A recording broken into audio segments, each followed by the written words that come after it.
Evolusi teknologi informasi, analisis mendalam tentang perkembangan teknologi informasi dari zaman kuno hingga saat ini.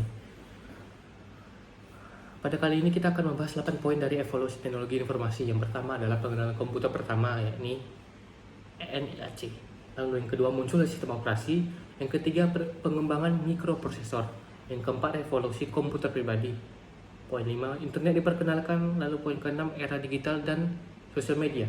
7, kecerdasan dan big data. 8, transformasi digital. Lanjut, yang pertama adalah kita akan membahas awal mula teknologi informasi. Usaha awal manusia. Sejak zaman kuno, manusia telah berusaha untuk memproses dan menyimpan informasi demi kemajuan masyarakat. Pada waktu itu, penemuan alatnya seperti sempoa menjadi inovasi penting dalam menghitung dan menyimpan data secara efisien. Sistem penulisan awalnya seperti hieroglif Mesir menunjukkan kemajuan dalam komunikasi dan organisasi informasi. Pentingnya organisasi informasi telah menjadi pendorong utama perkembangan teknologi informasi. Kalkulator mekanik. Zaman mekanik, ya. Poin 1 adalah desain mesin analitik. Charles Babbage merancang mesin analitik yang dianggap sebagai langkah pertama menuju komputer modern. Mesin ini dapat melakukan berbagai kalkulasi dan memiliki komponen program yang kompleks. Algoritma pertama. Ada Lovelace menulis algoritma pertama untuk mesin analitik Babbage. Karya ini diakui sebagai cikal bakal pemrograman komputer, menunjukkan potensi mesin untuk melakukan lebih dari sekedar perhitungan. Pengembangan komputer modern.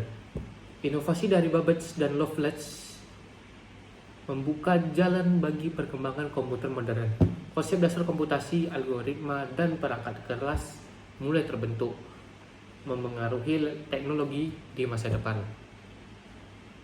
Kemunculan elektronik. Yang pertama, kalkulasi mekanik.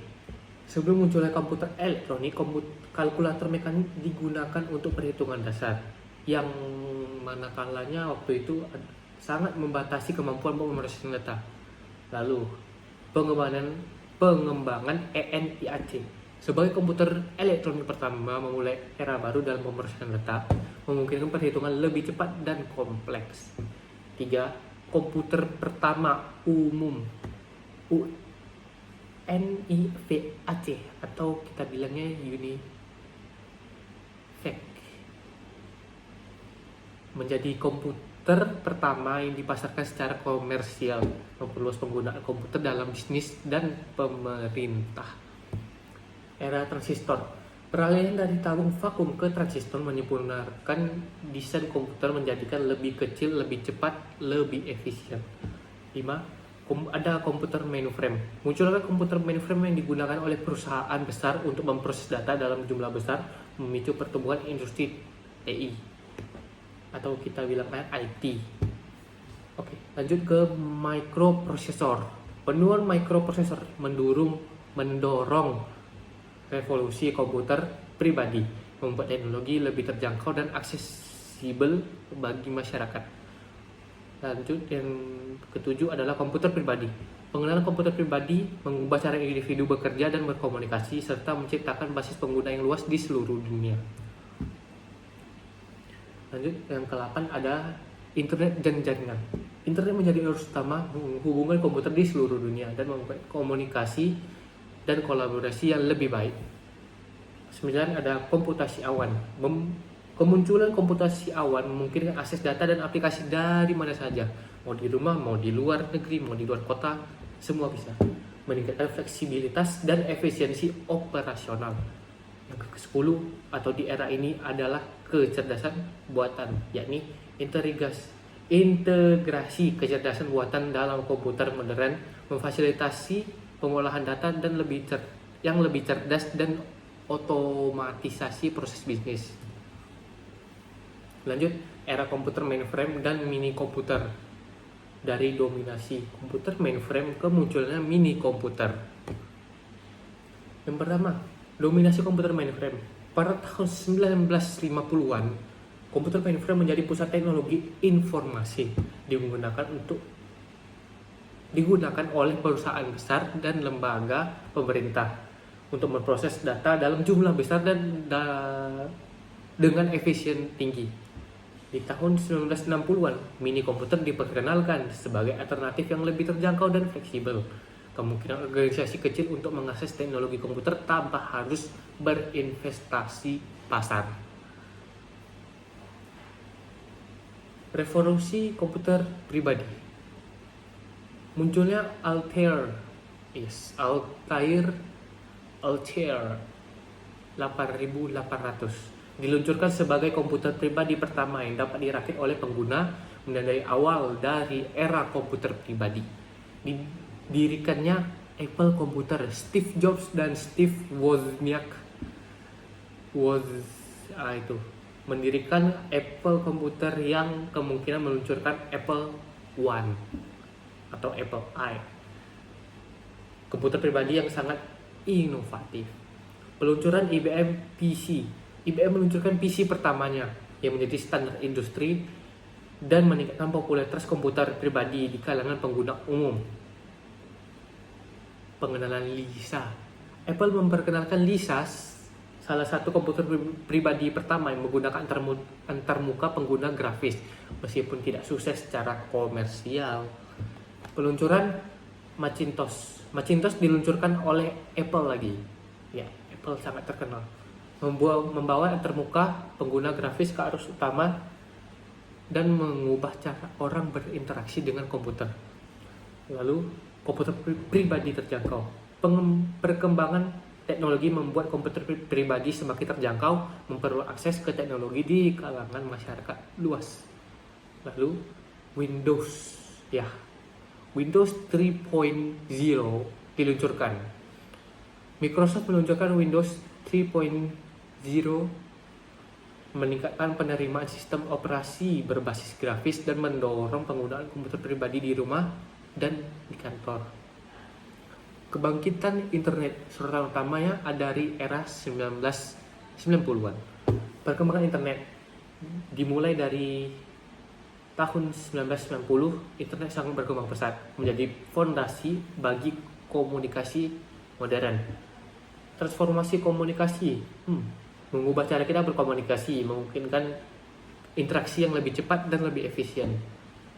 Pada revolusi bisnis, mengubah operasi bisnis dengan menyediakan platform untuk e-commerce dan layanan online seperti itu nggak boleh disebut. Konektivitas global, memungkinkan konektivitas global menghubungkan orang dan informasi tanpa batas. Akses informasi, memberikan akses informasi tak terbatas, mengubah cara kita mencari dan berbagi pengetahuan. Transformasi industri, merubah berbagai industri dari media hingga pendidikan dengan inovasi digital. Pertumbuhan ekonomi digital mendorong pertumbuhan ekonomi digital yang pesat menciptakan peluang baru bagi pengusaha. Kompresi mobile dan era cloud. Penggunaan smartphone dan tablet meningkatkan komunikasi. Perangkat mobile seperti smartphone dan tablet dan lain-lain memudahkan orang untuk berkomunikasi secara instan, mendukung berbagai aplikasi pesan dan media sosial seperti yang dipakai sekarang. Informasi dapat diakses kapan saja dan di mana saja. Dengan teknologi mobile, pengguna dapat mengakses data dan informasi penting dari mana saja, meningkatkan produktivitas dan efisiensi. Pertumbuhan teknologi komputasi awan, teknologi cloud computing telah berkembang pesat, memungkinkan penyimpanan dan pengelolaan data yang lebih baik, serta kolaborasi yang lebih efektif. Solusi penyimpanan yang fleksibel dan efisien. Cloud computing menawarkan solusi penyimpanan yang dapat disesuaikan dengan kebutuhan individu dan perusahaan, mengurangi biaya dan meningkatkan efisiensi. Lanjut, teknologi transformasi tren IT saat ini. Kecerdasan buatan, IoT, and blockchain. Kecerdasan buatan seperti IT atau dibilang IT, AI mengubah cara kita berinteraksi dengan teknologi, digunakan dalam analisis data, diagnosis kesehatan, dan layanan pelanggan, dan lain-lain sebagainya, dan banyak. Internet of Things atau IoT.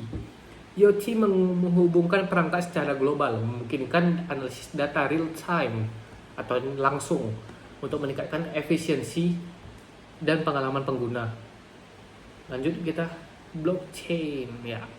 Siapa tidak kenal blockchain? Teknologi blockchain menjamin keamanan dan transparansi transaksi, berpotensi mengubah industri keuangan dan rantai pasokan. Ya.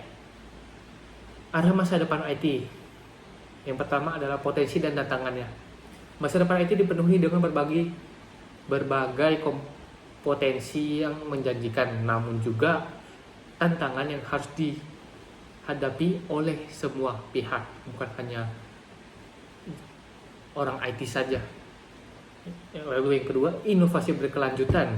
Inovasi dalam komputasi kuantum dan AI akan menjadi pendorong utama perubahan signifikan dalam berbagai aspek kehidupan. Yang ketiga, perubahan cara hidup. Transformasi teknologi akan mengubah cara kita berinteraksi, bekerja, dan menjalani kehidupan sehari-hari. Lanjut, yang keempat, pentingnya adaptasi. Kita perlu tetap mendapatkan informasi terbaru dan beradaptasi dengan perubahan, memanfaatkan kemajuan teknologi secara optimal. 5. Melayani kepentingan masyarakat. Teknologi harus diarahkan untuk melayani kepentingan masyarakat, memastikan kebermanfaatan dan keadilan dalam penerapan teknologi. Tamat.